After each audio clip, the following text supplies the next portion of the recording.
جی ہاں سر جی، بس میں پہنچ رہی ہوں، بس مجھے تھوڑا سا وقت دیں۔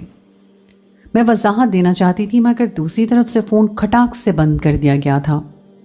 وہ میرے آفیسر کا فون تھا اور میرے ماتھے پر بے اختیار ہی پسینہ آ گیا۔ میری نوکری خطرے میں پڑ چکی تھی کیونکہ میں موقع واردات پر پہنچنے سے قاصر تھی۔ گاڑی کسی دوسرے روٹ سے نکالو، ہمیں جلد از جلد قتل کے مقام پر پہنچنا ہے۔ اتنے عرصے سے ڈرائیونگ کر رہے ہو، تمہیں راستوں کو نہیں پتا؟ فون بند کر کے مجھے اور کچھ نہیں سمجھ آیا تو میں اپنے ڈرائیور پر برس پڑی۔ وہ بیچارہ میری شکل دیکھنے لگا۔ ہم لوگ ٹریفک جام میں بری طرح سے پھنسے ہوئے تھے، مگر میں کیا کرتی؟ مجھے افسران کی جانب سے فون پہ فون آ رہے تھے اور میرے اپنے محلے میں قتل ہوا تھا، اور اگر میں ہی وقت پر نہ پہنچتی تو نہ جانے میرے ساتھ کیا سلوک ہونے والا تھا۔ آج صبح تک تو زندگی بالکل پرسکون تھی۔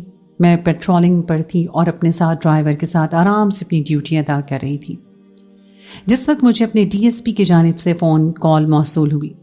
کہاں ہو نغمہ؟ جس محلے میں تمہاری رہائش ہے اسی محلے سے ایک عورت کا فون آیا تھا۔ ان کا کہنا یہ ہے کہ ان کے گھر میں ایک جوان آدمی کا قتل ہوا ہے، اور قتل کرنے والا کوئی اور نہیں بلکہ انہی کے گھر کا ایک فرد ہے۔ جلد سے موقع واردات پر پہنچو اور قاتل کو گرفتار کرو۔ کال کرنے والی عورت بہت ہی گھبرائی ہوئی تھی اور وہ کہہ رہی تھی کہ قاتل ابھی بھی گھر کے اندر ہی موجود ہے۔ جس گھر میں قتل ہوا ہے وہ علاقہ ہمارے ہی تھانے کی حدود میں لگتا ہے۔ اس سے پہلے کہ میڈیا وہاں پہنچ جائے، جلد از جلد وہاں پہنچو اور قاتل کو گرفتار کرو۔ ڈی ایس پی صاحب نے اپنی بات کر کے فون بند کر دیا تھا اور میں کھول کر رہ گئی تھی۔ خود تو چھٹیاں منانے کے لیے مری میں بیٹھے ہوئے تھے اور یہاں پر ایکسٹرا کام میرے ذمہ تھوپ رکھا تھا، اور اب یہ قتل کی واردات وہ بھی میرے اپنے ہی محلے میں۔ میں بے اختیار ہی سوچ میں پڑ گئی، نہ جانے وہ کون تھا جس کا قتل ہوا تھا۔ جلد بازی میں سر نے مجھے یہ بھی بتانا مناسب نہ سمجھا۔ انہوں نے مجھے لوکیشن پن بھیج دی تھی اور اس وقت میں وہی اوپن کر رہی تھی۔ لوکیشن پن دیکھ کر میں بری طرح سے چونک اٹھی۔ یہ ہماری ہی گلی کے کونے والے غفور صاحب کا گھر تھا، جن کے بیٹی کی حال ہی میں شادی ہوئی تھی، اور اس گھر کا خیال آتے ہی میرے دماغ میں گھنٹیاں سی بجنے لگی۔ اس گھر کے لڑائی جھگڑے تو پورے محلے میں ہر وقت ہی مشہور رہتے تھے۔ میں نے کھڑکی سے سر باہر نکال کر دیکھا، میری بے تاب نظروں کو ان کا جواب مل گیا تھا۔ ٹریفک بحال ہونا شروع ہو گئی تھی اور گاڑیاں آہستہ آہستہ آگے کی جانب رینگ رہی تھیں۔ ڈرائیور نے بھی ہماری پولیس وین آگے بڑھانا شروع کر دی تھی اور مجھے بس بے تابی سے انتظار تھا کہ کسی طرح سے میں اپنے محلے کے اس گھر تک پہنچ جاؤں جہاں پر قتل ہوا تھا۔ اگلے 10 منٹ میں ہی ہمارا سفر طے ہو گیا۔ میں اپنے محلے میں پہنچ چکی تھی۔ گلی کا موڑ مڑتے ہی مجھے غفور صاحب کے گھر کے سامنے بھیڑ جمع ہوئی نظر آ گئی۔ میں نے بے اختیار ہی اپنے ماتھے پہ ہاتھ مارا۔ اس بھیڑ میں مجھے میڈیا میں کھڑا ہوا نظر آیا۔ بہت سے صحافی مائک تھامے کیمرے ہاتھوں میں پکڑے اندر گھسنے کی کوشش کر رہے تھے، مگر نہ جانے اب تک غفور صاحب لوگوں نے کس طرح اپنے گھر کا دروازہ بند کر کے ان لوگوں سے خود کو بچایا ہوا تھا۔ میرے دل کی دھڑکن تیز ہو چکی تھی اور مجھے اپنی نوکری از حد عزیز تھی۔ میں پروموشن کی بے حد نزدیک تھی اور اسی پروموشن سے میری خوشحال وابستہ تھی۔ میرا چھوٹا سا بیٹا اگلے سال اسکول جانے کی عمر کو پہنچنے والا تھا۔ اس کے اخراجات اٹھانے کے لیے مجھے نوکری میں ترقی ہر صورت میں چاہیے تھی۔ میرا بھائی سبحان جس یونیورسٹی میں پڑھنے جاتا تھا، اس کی تعلیم کا خرچ بھی میرے ہی ذمہ تھا۔ ماں باپ کے گزرنے کے بعد میں نے ماں بن کر ہی تو اسے پالا تھا، اور جب شادی کے کچھ ماہ بعد ہی میرے شوہر کا انتقال ہو گیا تو میرے پاس اور کوئی سہارا نہیں تھا سوائے سبحان کے۔ میں واپس اپنے والدین کے گھر میں آ کے رہنے لگی تھی اور یہیں پر میں نے اپنے بیٹے کو جنم دیا، اور اب تو زندگی ایک ڈگر پر چل نکلی تھی۔ میں، میرا بیٹا اور میرا پیارا بھائی سبحان۔ گاڑی ایک جھٹکے سے غفور صاحب کے گھر کے سامنے رکی تو میں اپنے خیالات سے چونک اٹھی۔ میڈیا نے پولیس کی گاڑی آتے دیکھ کر ہماری سمت دوڑ لگانی شروع کر دی۔ یہ شکر تھا کہ ہماری گاڑی کے پیچھے پولیس کی ایک اور وین موجود تھی۔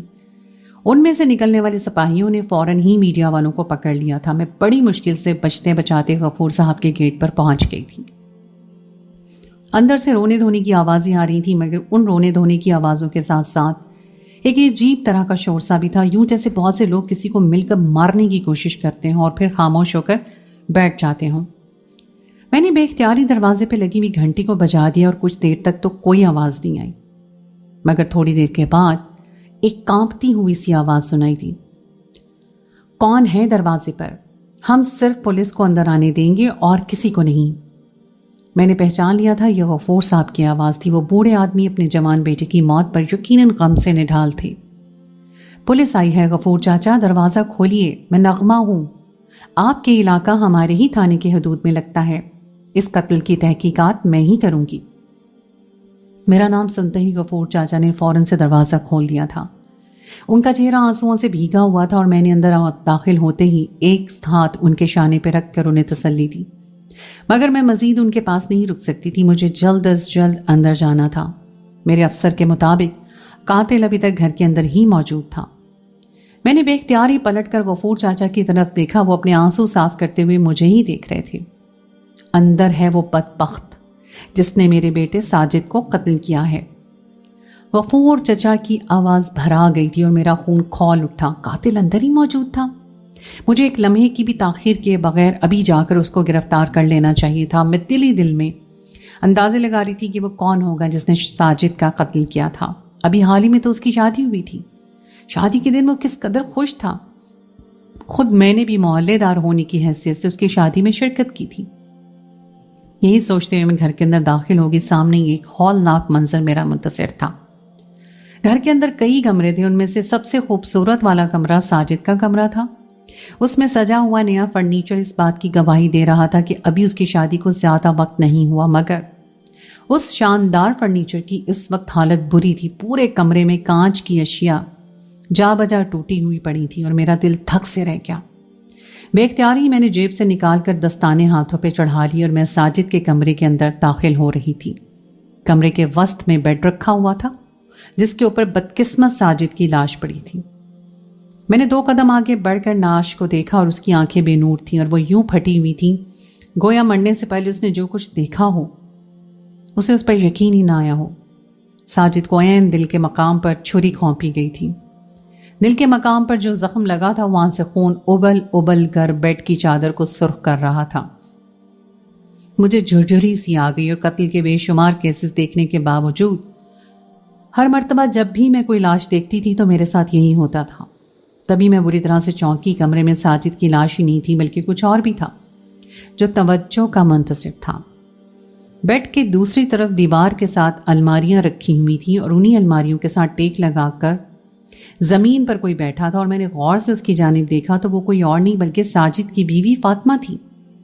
میرے چونکنے کی وجہ یہ نہیں تھی کہ وہ الماریوں کے ساتھ نیچے لگ کر کیوں بیٹھی ہوئی تھی بلکہ جس چیز نے میرے پیروں تلے سے زمین کھینچ لی تھی وہ اس کے ہاتھ میں آلہ قتل کی موجودگی تھی. جس چھری سے ساجد کے سینے پر وار کیے گئے تھے وہ چھری اس وقت فاطمہ کے ہاتھ میں موجود تھی. کسی بت کی طرح ساکت بیٹھی وہ لڑکی اسی چھری کو اپنے ہاتھوں میں پکڑے بیٹھی ہوئی تھی جس سے ابھی تک خون کے قطرے ٹپک رہے تھے. فاطمہ کو دیکھتے میرا دل دھک سے رہ گیا. وہ کس قدر خوبصورت اور نوجوان لڑکی تھی. جب میں نے اس کی شادی میں شرکت کی تھی تو بے اختیار ہی اسے دلہن بنا دیکھ کے میرے دل میں ایک ہوک سی اٹھی تھی. وہ تھی ہی اتنی حسین اور آج شادی والے دن تو وہ کوئی آسمان سے اتری ہوئی حور محسوس ہو رہی تھی. غریب سے گھر سے تعلق رکھنے کے باوجود ساجد کے ساتھ اس کی شادی نے اس کی قسمت ہی بدل کے رکھ دی تھی. سبھی اسے دیکھ کر اس کی قسمت پر رش کر رہے تھے اور ساجد کے گھر والوں نے اسے لاکھوں کی بری تحفے میں دی تھی کیونکہ چچا غفور کا گھرانہ ہمارے محلے کا سب سے امیر گھرانہ تھا. خود ساجد بھی ایک ملٹی نیشنل کمپنی میں ملازمت کرتا تھا اور فاطمہ کو پا کر وہ بہت خوش نظر آیا تھا. مگر اس وقت سارا منظر نامہ ہی الٹا تھا. وہاں ساجد جو اپنی شادی والے دن فاطمہ کو دیکھ دیکھ کر خوشی سے پھولے نہیں سما رہا تھا اس وقت بیڈ کے اوپر ایک مردہ لاش کی صورت میں پڑا تھا اور الماریوں کے ساتھ ٹیک لگائے اس کی نوجوان بیوی ہاتھ میں آلہ قتل پکڑے بیٹھی تھی. اس کے سیاہ بال اس کی شانوں پر بکھرے ہوئے تھے اور اس کی آنکھوں میں ایسی وحشت اور ویرانی تھی کہ اندر تک میں ہل کر رہ گئی. وہ ویسے ہی ساکت جامد نظروں سے ساجد کی لاش کو گھورے جا رہی تھی. تبھی میں بری طرح سے چونک اٹھی. میں ساجد کے کمرے کے دروازے میں کھڑی تھی. پیچھے سے کوئی اچانک اندر داخل ہوا تھا. مجھے ایک زوردار دھکا سا لگا. وہ ساجد کی ماں تھی. وہ چیختے چلاتے ہوئے اندر آئی تھی اور آتے ہی فاطمہ پر پل پڑی تھی. شاید میرے سے آنے سے پہلے کسی نے فاطمہ کو اس لیے نہیں چھیڑا تھا کہ اس کے ہاتھ میں آلہ قتل پولیس خود اپنے آنکھوں سے دیکھ لے اور اب ساجد کی ماں کو موقع مل گیا تھا کہ وہ اپنی نفرت فاطمہ پہ انڈیل سکے. بدبختائن، بے غیرت، بے حیا عورت، تیری اچھی شکل و صورت دیکھ کر تجھ سے اپنے بیٹے کی شادی کی تھی. مگر مجھے کیا پتا تھا کہ تو بے حیائی میں ڈگریاں لے رکھی ہے. کیا کمی تھی میرے ساجد میں؟ شہزادی بنا کر رکھا اس نے تجھے، اور تو نے میرے معصوم بچے کو مار ڈالا صرف اور صرف اپنی ہوس کی وجہ سے. اللہ تجھے غرق کرے، چڑیل کھا گئی میرے بیٹے کو. دونوں ہاتھوں سے فاطمہ کو پیٹتے ہوئے ساجد کی ماں فاطمہ کو جان سے مار دینا چاہتی تھی. وہ خاموشی سے اپنی ساس سے مار کھا رہی تھی. اس نے بدلے میں ایک بھی لفظ نہیں بولا تھا، اور ساجد کی ماں اسے دونوں ہاتھوں سے پیٹ رہی تھی. میں اپنی جگہ ہکا بکا کھڑی تھی، آگے بڑھ کر اسے روکتی کیسے؟ اس کے الفاظ نے میرے سامنے کئی سوال کھڑے کر دیے تھے. وہ کیا کہہ رہی تھی کہ ایک نوجوان اور چھوئی موئی سی لڑکی، اس نے اپنے شوہر کو ہوس کے ہاتھوں مجبور ہو کر قتل کر دیا تھا. اس جملے نے تو میرے اوسان خطا کر دیے تھے. تبھی اچانک مجھے اپنے عقب میں ہلچل سی سنائی دی. 2-3 عورتیں کمرے کے اندر داخل ہو رہی تھیں. وہ فاطمہ کی ساس کو پکڑ کر گھسیٹ رہی تھی اور فاطمہ کو چھڑانے کی کوشش کر رہی تھی، اور فاطمہ نے اپنے دفاع میں کچھ نہیں کیا تھا، بس یوں ہی خاموشی سے خود کو پیٹتے ہوئے دیکھ رہی تھی.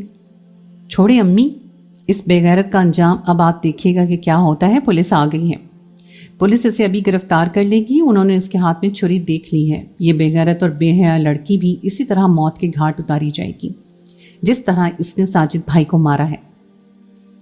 نفرت سے بھری ہوئی یہ آواز ساجد کی بہن کی تھی. وہ اپنی ماں کو گھسیٹتے ہوئے باہر لے جانے کی کوشش کر رہی تھی. چند اور عورتیں بھی آ گئی تھیں جو روتی پیٹتی ہوئی فاطمہ کی ساس کو باہر لے جانے کی کوشش کر رہی تھی. وہ پچھاڑے کھا رہی تھی، بار بار جا کر فاطمہ کو مارنے لگ جاتی. کچھ ہی دیر میں کمرہ ایک مرتبہ پھر خالی ہو چکا تھا اور اندر صرف ساجد کی لاش پڑی تھی اور فاطمہ. میں نے ایک ٹھنڈی سانس لی. بہت ہی جذباتی سین تھا، مگر مجھے آخرکار اپنے فرض ادا کرنے ہی تھے. قتل کی جو بھی وجہ تھی وہ تو میں جان ہی لیتی. اس وقت مجھے سب سے پہلے تو لاش کو لیبارٹری بھجوانا تھا تاکہ اس کا پوسٹ مارٹم ہو سکے. میں نے گردن موڑ کر کانسٹیبل شہزاد کو آواز دی کہ وہ لاش کو پوسٹ مارٹم کے لیے لیبارٹری بھیج دے. چند سپاہی اندر آ کر احتیاط کے ساتھ ساتھ ساجد کی لاش کو اٹھانے لگے. تبھی فاطمہ نے نظر اٹھا کر میری جانب دیکھا. اس کی نظروں میں عجیب سی ویرانی اور وحشت تھی. میں نے ہتھ کڑی نکال لی تھی اور میں آگے بڑھتے ہوئے فاطمہ کو ہتھ کڑی لگانا چاہتی تھی. اس کی نظریں دیکھ کے مجھے جھرجھری سی آ گئی. نہ جانے ان میں ایسا کیا تھا کہ آگے بڑھ کے اس کے دونوں بازو میں نے کھینچے، پیچھے کر کے اسے ہتھ کڑی لگا دی. اس کی ساری چوڑیاں ٹوٹ کر زمین میں بکھری ہوئی تھی. اس کا ہونٹ پھٹ چکا تھا جس سے خون بہہ رہا تھا. اس کی ایک آنکھ بھی تھوڑی سوجی سوجی سی لگ رہی تھی، مگر اس سب کے باوجود اس کا حسن چھپائے نہیں چھپ رہا تھا. میں اسے ہتھ کڑی لگا چکی تو وہ سیدھی کھڑی ہو گئی اور میں چاہتی تھی کہ وہ منہ سے کچھ لفظ بولے، مگر وہ تو پتھر کا بت بنی ہوئی تھی. میں نے اسے مخاطب کیا اور گرجدار آواز میں کہا کہ یہ مت سوچنا کہ تم بچ جاؤ گی یا کوئی پینترا بدل کر خود کو معصوم ثابت کر دو گی. میں نے اپنی آنکھوں سے چھری تمہارے ہاتھوں میں دیکھ لی ہے. ساجد کا پوسٹ مارٹم ہوتے ہی پتہ چل جائے گا کہ اسے کس طرح قتل کیا گیا، اور اس کے بعد پھانسی کا پھندا ہی تمہارا مقدر ہوگا. تمہاری یہ بھولی صورت تمہاری کسی کام نہیں آنے والی. میرے لہجے میں اس لیے نفرت تھی. تبھی اس نے ایک سرد سی نگاہ میرے اوپر ڈالی. کس نے کہا کہ میں نے ساجد کو نہیں مارا؟ ہاں، میں نے ہی اسے قتل کیا ہے اور میں اپنی بات سے مکرنے والی نہیں ہوں. وہ اسی لائق تھا کہ اسے مار دیا جائے. افسوس ہے کہ وہ چھری کے ایک ہی وار سے مر گیا. اگر زندہ رہتا تو میں اس کے پورے جسم پر چھریوں سے اتنے وار کرتی کہ تم لوگوں کو گننا مشکل ہو جاتے. میں سناٹے میں رہ گئی. فاطمہ کے حلق سے ایک پھنکارتی ہوئی سی آواز نکلی تھی اور وہ کس قدر دھڑلے سے اپنے جرم کا اعتراف کر رہی تھی. اب کوئی گنجائش باقی نہیں تھی کہ میں اسے گرفتار کر کے اپنے ساتھ تھانے نہ لے جاتی. میں نے اسے ایک زوردار دھکا دیا اور یہ میری نفرت کا ثبوت تھا، اور اگلے ہی پل میں اسے گھسیٹتے ہوئے باہر پولیس وین کی جانب لے جا رہی تھی. میں گھر میں کوہرام مچا تھا. چیخ و پکار ہو رہی تھی. لوگ چیخ چیخ کر فاطمہ کو بے غیرت اور بے حیا کہہ رہے تھے. گیٹ کے پاس محلے کی کئی عورتیں جمع تھیں. میں نے فاطمہ کو پکڑ کر گیٹ سے باہر نکالا اور اسے گھسیٹتے ہوئے وین کی جانب لے جانے لگی. بے حیا لڑکی، ہوس پرست. آج تک مردوں کے بارے میں تو سنا تھا کہ وہ گندے کردار کے مالک ہوتے ہیں، مگر ایک لڑکی کو ایسی حرکت کرتے ہوئے پہلی دفعہ دیکھا ہے. دیکھو تو شکل سے کتنی معصوم لگتی ہے، مگر ایسی بے حیائی تو آج تک میں نے کسی لڑکی میں نہیں دیکھی جو اس کے اندر تھی. ہائے ہائے اللہ توبہ، کیا زمانہ آ گیا. لڑکیاں پڑھ لکھ کر نہ جانے کیا سے کیا بنتی جا رہی ہیں. اس لڑکی نے تو طوائفوں کو بھی مات دے دی تھی. دو عورتیں سرگوشیوں میں باتیں کر رہی تھیں اور ان کے یہ جملے میرے کان میں پڑ چکے تھے.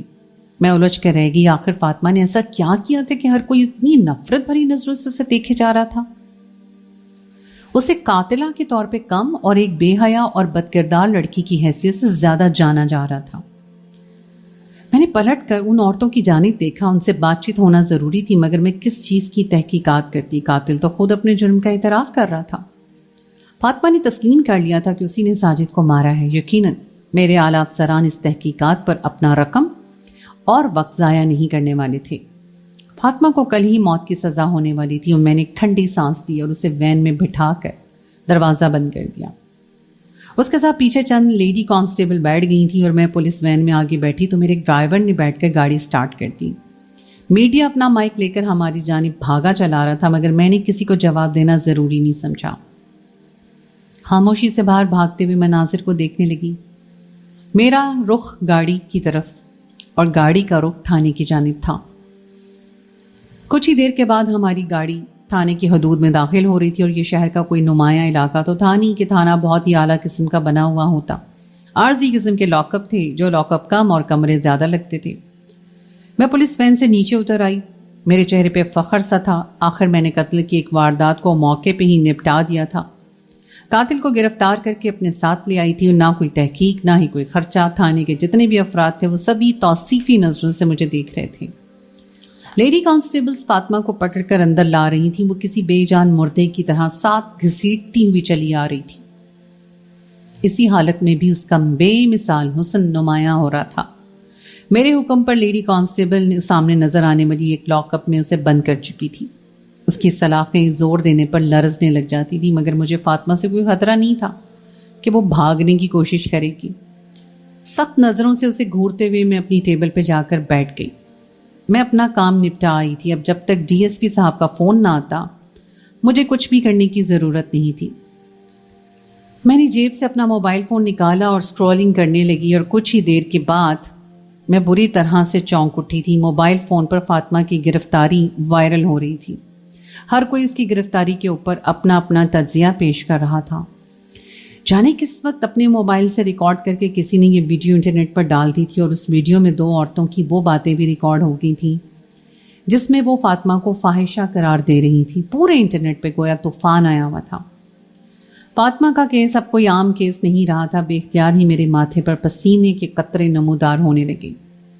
انٹرنیٹ پہ کسی چیز کے مشہور ہو جانے کا مطلب تھا اپنی درگت بنوانا. میرا خیال سچ ثابت ہوا. اسی پل میرے موبائل پر فون کی گھنٹی بجنے لگی اور ڈی ایس پی صاحب کی کال آ رہی تھی. میں نے بے دلی سے فون ریسیو کیا اور دوسری جانب سے ان کی بکھلائی ہوئی آواز سنائی دے رہی تھی. تمہیں خیال رکھنا چاہیے تھا نغمہ، آج کا کیس انٹرنیٹ پر وائرل ہو گیا ہے. فاطمہ کے حق میں پورے ملک کی عورتیں اٹھ کھڑی ہوئی ہیں اور اسے سپورٹ کر رہی ہیں. پتہ لگاؤ کہ آخر فاطمہ نے یہ قتل کیوں کیا تھا. آخر اسے کیا ضرورت پیش آئی کہ اپنے شوہر کو اسے مارنا پڑا. زیادہ دیر نہیں ہوگی جب تھانے کے باہر این جی اوز کی عورتیں آ پہنچیں گی. اس سے پہلے یہ کیس نپٹاؤ تاکہ میں ان لوگوں کو بیان دے سکوں جو فون کر کر کے میرا دماغ خراب کر رہے ہیں. ڈی ایس پی صاحب مجھے فون پر دھمکا چکے تھے. ان کے اس طرح کے فون کا مقصد میں اچھی طرح جانتی تھی. میرا پروموشن تو گیا ہی تھا، اب نوکری بھی ہاتھ سے جانے والی تھی. اگر تھانے کے باہر بھیڑ اکٹھی ہوتی اور لوگ فاطمہ کو بے قصور قرار دینے کی کوشش کرتے تو شاید فاطمہ کی جگہ مجھے خود ہی پھندے پہ لٹکنا پڑ جاتا. میں نے پھینکنے کسی انداز میں موبائل فون کو ٹیبل پہ پٹکا اور ایک سخت نظر فاطمہ پر ڈالی. لاک اپ کے اندر وہ سامنے دیوار سے ٹیک لگا کر بیٹھ گئی تھی. اس نے اپنا سر دونوں گھٹنوں میں چھپا لیا تھا. مجھے اس لڑکی پر شدید غصہ آیا. آخر اس نے اپنے شوہر کو قتل کیا ہی کیوں تھا؟ گھر بسانے کے لیے تو عورتیں کیا کچھ کرتی ہیں. آخر اس سے ایسی کون سی آفت آ پڑی تھی کہ اس نے اپنی چند ماہ کی شادی کے بعد ہی اپنے شوہر کو قتل کر ڈالا. میں نے جیب سے اپنا پستول نکالا اور اٹھ کھڑی ہوئی. میرا خون کھول رہا تھا اور میرا دل چاہ رہا تھا کہ میں اب اسی وقت جا کر اس لڑکی کا قصہ ختم کر ڈالوں. بے اختیار ہی میرے قدم اس کے لاک اپ کی جانب اٹھنے لگے اور جس وقت نے اس کے لاک اپ میں لگے ہوئے تالے کو چابی سے کھول رہی تھی اس نے گھٹنوں پر سے سر اٹھا کر مجھے دیکھا. اچانک اس کے چہرے پر ایک پراسرار سی مسکراہٹ آ گئی. میں اندر داخل ہونے کے لیے بےتاب تھی، مگر شاید ابھی قدرت کو کچھ اور ہی منظور تھا. اچانک ہی میرے کانوں میں فون کی گھنٹی بجنے کی آواز آئی. وہ میرے ہی موبائل کی رنگ ٹون تھی. میں نے بے اختیار پلٹ کر دیکھا. ٹیبل پر رکھا ہوا میرا فون بج رہا تھا. میں نے تالا جو واپس لاک اپ پہ لگایا اور ایک سرد نگاہ فاطمہ پر ڈالتی ہوئی پلٹ کر ٹیبل تک آئی۔ ڈی ایس پی صاحب کی کال آ رہی تھی اور میں نے گھبرا کر جلدی سے فون اٹینڈ کیا۔ دوسری طرف وہ چلا رہے تھے، سب کچھ بگڑ گیا ہے، پورے ملک میں بھونچال آیا ہوا ہے، جلدی کرو ابھی، اور اسی وقت فاطمہ کو گاڑی میں بٹھاؤ، اس کے کیس کی سنوائی آج ہی ہوگی۔ جج اسے سزائے موت کا فیصلہ آج ہی سنائیں گے۔ جن لوگوں کا لڑکا اس نے مارا ہے ان کے بڑے لوگوں کے ساتھ تعلقات ہیں۔ وہ فاطمہ کو آزاد ہوتا نہیں دیکھ سکتے، لیکن پورے ملک کی NGOs فاطمہ کے حق میں تحریک چلانے کا ارادہ ظاہر کر رہی ہیں۔ عدالتوں کا وقت ختم ہونے میں ابھی 1 گھنٹہ باقی ہے، میں سب کچھ سنبھال لوں گا، بس جلدی سے فاطمہ کو لے کر عدالت پہنچو۔ آج ہی اسے سزائے موت سنا دی جائے گی اور کل صبح اسے پھانسی دے دی جائے گی۔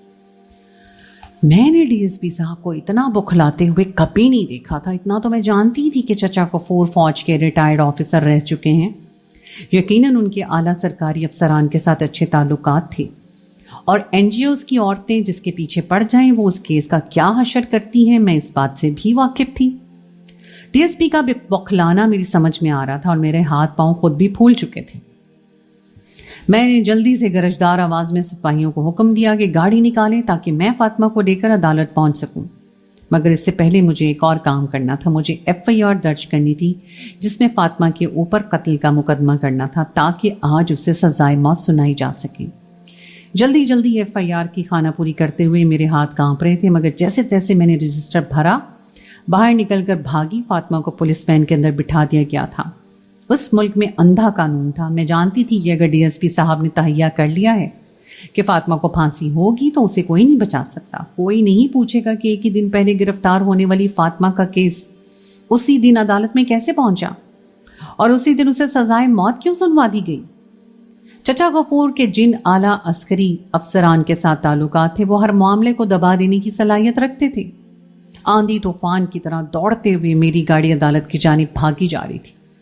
جس وقت ہم لوگ عدالت کے احاطے میں پہنچے وہاں سب کچھ میری توقع کے عین مطابق تھا۔ میرے ہونے والے سارے کیسز کو روک دیا گیا۔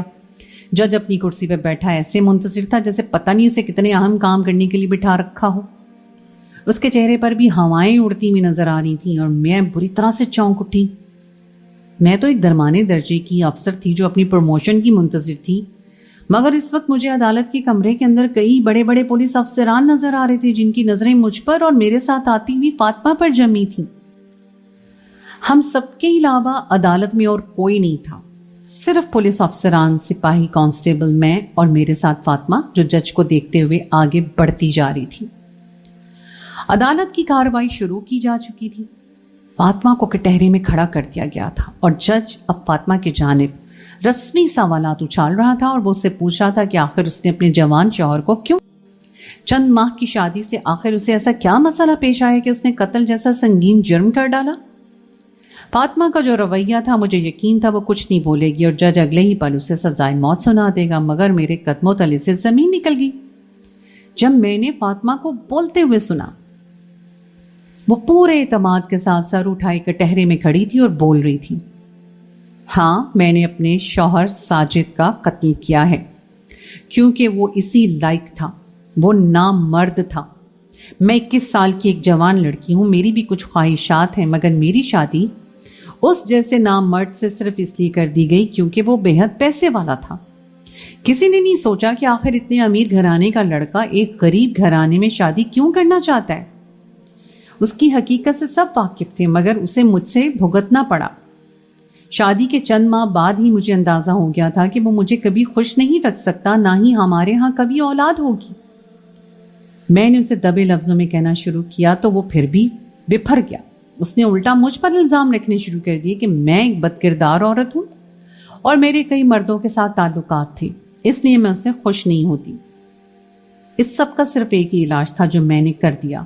پھل کاٹنے والی تیز چھری سے میں نے ایک ہی بار میں اس کا دل کاٹ ڈالا اور اسے جہنم واصل کر دیا۔ نفرت بھرے لہجے میں فاطمہ اپنے جرم کا اقرار کر رہی تھی جس کے چہرے پر اطمینان بکھر گیا تھا۔ جس شفاقی سے فاطمہ نے جرم کا اقرار کیا تھا اب دنیا کی کوئی NGO اسے نہیں بچا سکتی تھی۔ جج سمیت عدالت میں موجود تمام سرکاری افسران پرسکون ہو گئے تھے، صرف ایک فاطمہ ہی تھی جس کے چہرے پر ایک پراسرار سی مسکراہٹ دوڑ رہی تھی۔ نہ جانے کیوں مجھے اس کے چہرے کو دیکھ دیکھ کر خوف آ رہا تھا. ایسا لگ رہا تھا اس کے ذہن میں کوئی عجیب سی پلاننگ چل رہی ہو. میں نے بے چینی سے پہلو بدلا. جج فرد جرم عائد کر رہا تھا. وہ فاطمہ کو مجرم قرار دیتے ہوئے کل صبح پھانسی کی سزا سنا رہا تھا، مگر میں تو خاموشی سے فاطمہ کو دیکھ رہی تھی جو ایک پراسرار مسکراہٹ کے ساتھ جج کو دیکھ رہی تھی. جج نے جیسے ہی اپنا جملہ مکمل کیا، اچانک فاطمہ نے اسے مخاطب کیا. جج صاحب، میں کچھ کہنا چاہتی ہوں. آپ نے تو میری آخری خواہش پوچھی ہی نہیں، مگر میری آخری خواہش ہے جو میں مرنے سے پہلے پوری کروانا چاہتی ہوں. جج سمیت سبھی چونک کر فاطمہ کی جانب دیکھنے لگے.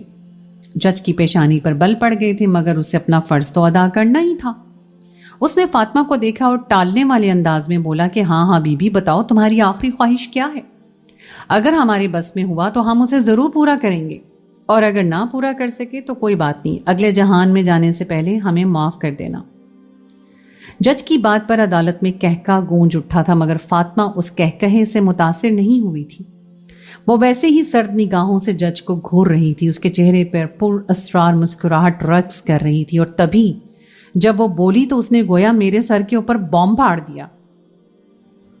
وہ اچانک میری جانب موڑی تھی اور کہہ رہی تھی کہ مرنے سے پہلے میں انسپیکٹر نغمانہ کے بھائی سبحان کے ساتھ ایک رات گزارنا چاہتی ہوں، وہ بھی تھانے کے اندر ان کی آنکھوں کے سامنے.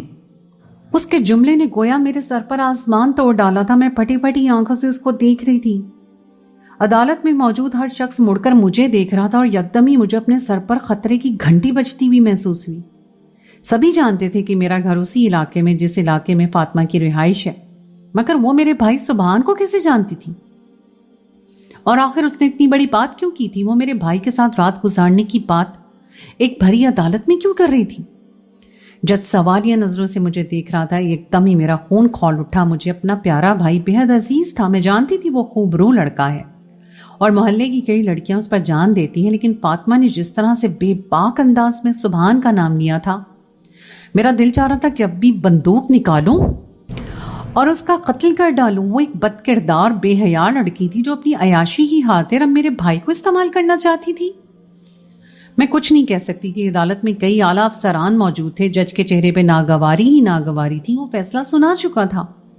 اسے فاطمہ کی آخری خواہش سے کوئی غرض نہیں تھا. اس نے بری طرح سے فاطمہ کو جھڑک دیا اور اسے آخری وقت میں خدا کو یاد کرنے کی تلقین دی اور اپنی نفسانی خواہشات پر قابو پانے کو کہا. مگر فاطمہ اسی طرح پراسرار انداز میں مسکرا رہی تھی. اسے عدالت سے نکال کر دوبارہ سے پولیس وین میں بٹھا دیا گیا تھا اور میں اگلی سیٹ پر بیٹھی تھانے کی جانب رواں دواں تھی. میں تو یہ سوچ رہی تھی کہ آخر فاطمہ نے سبحان کا نام کیوں لیا. کل صبح اس کو پھانسی تھی اور میرے پاس ان جوابات کو پانے کے لیے صرف آج کی رات تھی. شام ڈھلنے والی تھی جس وقت ہم لوگ تھانے کی حدود میں داخل ہوئے. فاطمہ کو دوبارہ سے اسی لاک اپ میں پہنچا دیا گیا تھا. ایک ہی رات کی بات تھی، اس لیے اسے کال کوٹری میں بند کرنے کا تردد کسی نے نہیں کیا تھا. مجھے ایک پل سکون نہیں آ رہا تھا. میں بے تابی سے پورے تھانے کی حدود میں ٹہل رہی تھی. شام کی ڈیوٹی والے افراد تھانے میں آنا شروع ہو چکے تھے اور جن کی صبح کی ڈیوٹی تھی وہ اس وقت رخصت لینے کے لیے تیار تھے. اور میرے علاوہ اس تھانے میں ایک اور انچارج بھی تھا جو رات کے وقت آیا کرتا تھا، مگر آج کل وہ چھٹی پر تھا اور رات کے وقت بھی مجھے ہی ڈیوٹی دینی ہوتی تھی.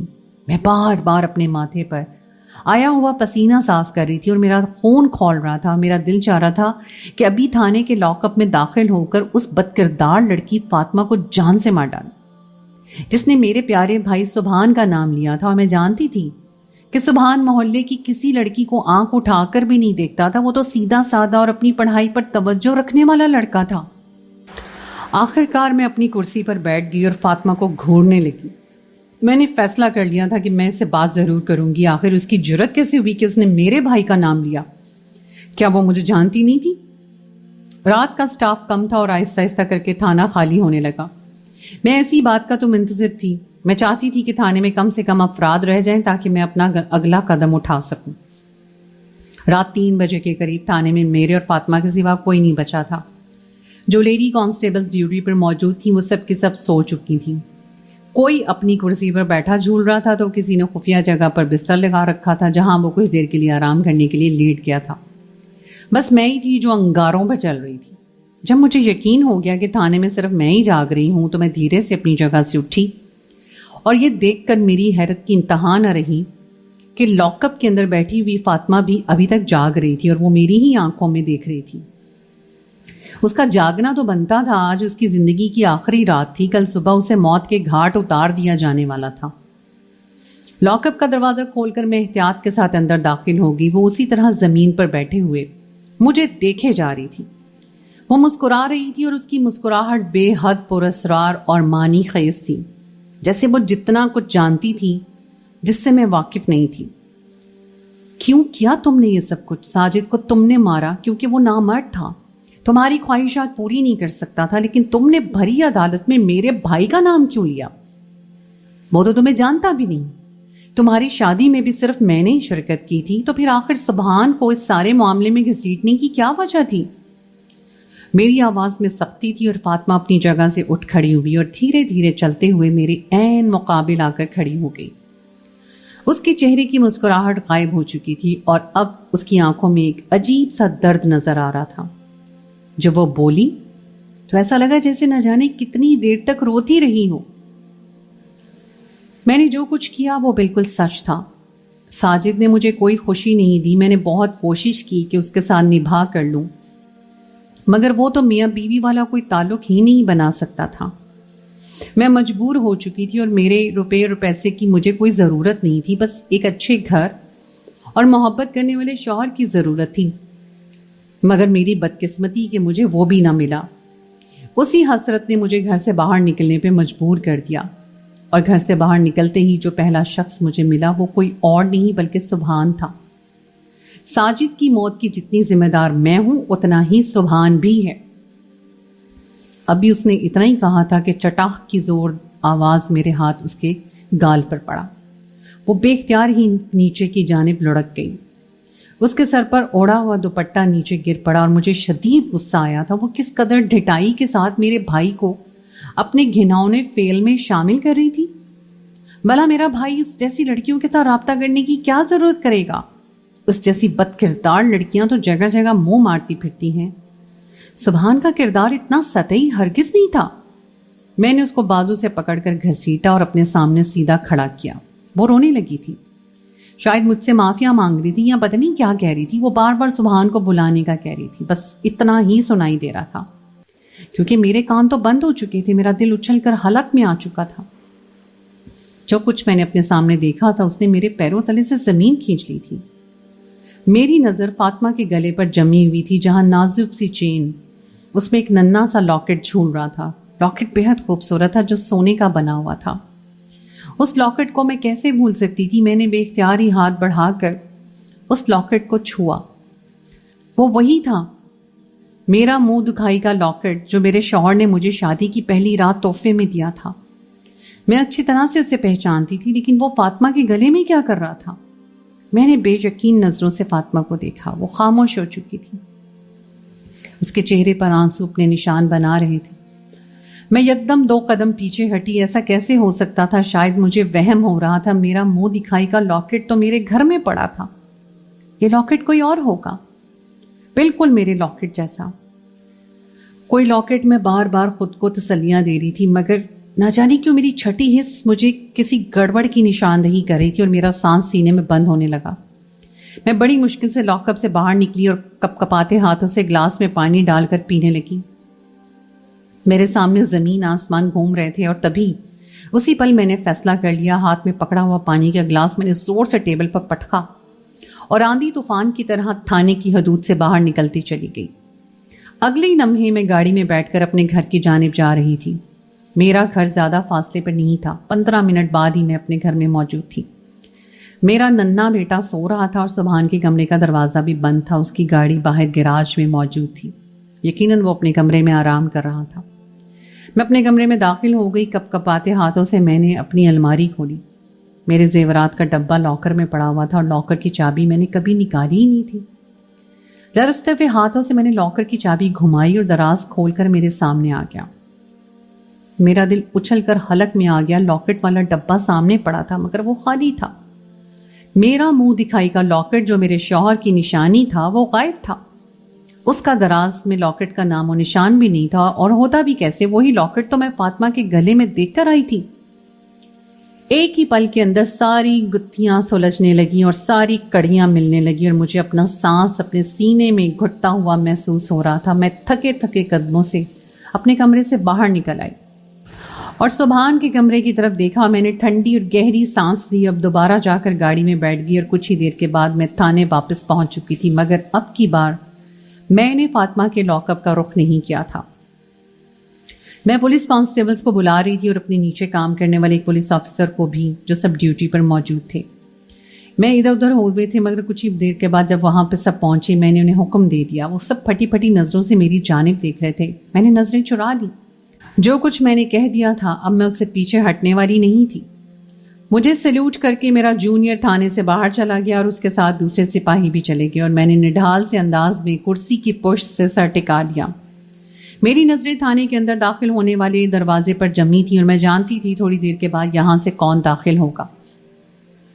مجھے زیادہ دیر انتظار نہیں کرنا پڑا۔ بمشکل آدھا گھنٹہ گزرا تھا جب میرا جونیئر انسپیکٹر بہت سے سپاہیوں کے ہمراہ سبحان کو گھسیٹتا ہوا اندر داخل ہوا۔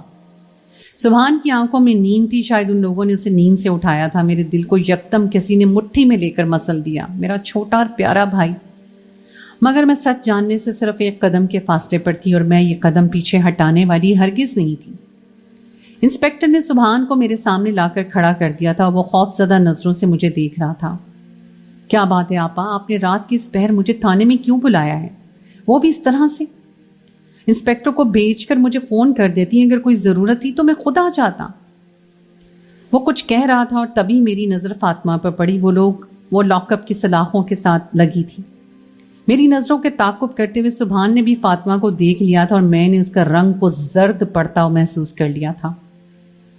میرے اشارے پر جونیئر کانسٹیبل، انسپیکٹر سمیت سبھی تھانے سے خالی ہو گئے۔ اب اس وقت تھانے کے اس حصے میں فاطمہ اور سبحان تھے۔ ہم تینوں کے علاوہ وہاں اور کوئی نہیں تھا۔ میں اپنی جگہ سے اٹھی اور سبحان کے پاس جا کر کھڑی ہو گئی، اور اگلے ہی پل میں نے اس کا بازو تھاما اور اسے گھسیٹتے ہوئے فاطمہ کے لاک اپ کے پاس لے گئی۔ جس وقت میں نے تالا کھول کر سبحان کو لاک اپ کے اندر دھکیلا، فاطمہ کے چہرے پر ایک عجیب سی خوشی تھی۔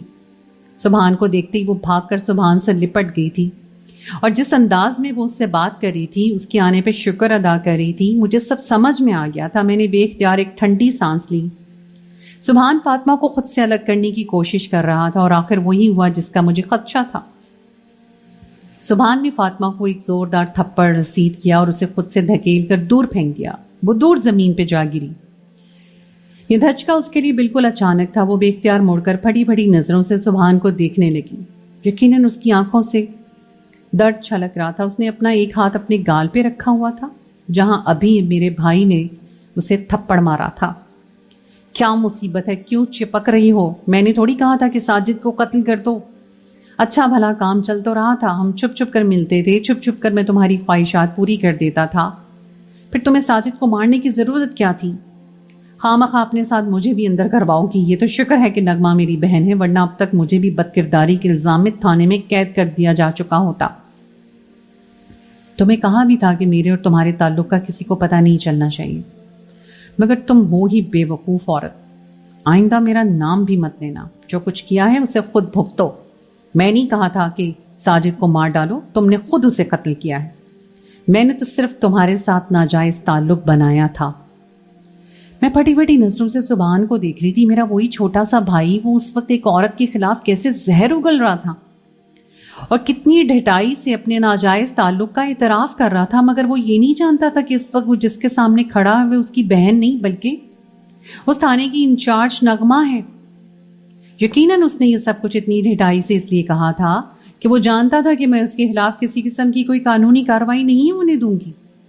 اس نے ایک شادی شدہ عورت کے ساتھ ناجائز تعلق بنایا اور اسے اپنے شوہر کے خلاف بدزن کیا۔ مجھے شک تھا کہ شاید سبحان نے ہی در پردہ فاطمہ کو ساجد کے قتل کے لیے ورغلایا ہوگا، مگر اب چونکہ فاطمہ کا کیس پورے ملک میں مشہور ہو گیا تھا تو سبحان کو یہی خطرہ تھا کہ کہیں اس غلاظت کے چھینٹے اس کے دامن پہ بھی نہ پڑ جائیں۔ فاطمہ زمین پر بیٹھی رو رہی تھی۔ شاید اسے یقین نہیں تھا کہ سبحان اس کے ساتھ ایسا سلوک کرے گا۔ سب کچھ میرے سامنے تھا. یقیناً ساجد کے قتل کی ذمہ دار صرف فاطمہ تھی، مگر اسے اس نہج پر پہنچانے میں ساجد کا سبحان کا بھی برابر کا ہاتھ تھا. فرض میرے رشتے پہ غالب آ چکا تھا. میں نے اپنا ہاتھ جیب کی طرف بڑھایا جہاں موبائل رکھا تھا اور کچھ ہی دیر کے بعد ڈی ایس پی صاحب کو کال ملا رہی تھی. لاک اپ کے اندر سے سبحان کی چیخو پکار صاف سنائی دے رہی تھی، مگر میں تالا لگا چکی تھی اور یہ تالا اب تب تک کھلنے والا نہیں تھا جب تک صبح عدالت نہ لگ جاتی. فاطمہ کے ساتھ ساتھ سبحان کو بھی اس کے کیے کا پھل ملنا ضروری تھا اور یہی انصاف کا تقاضا تھا.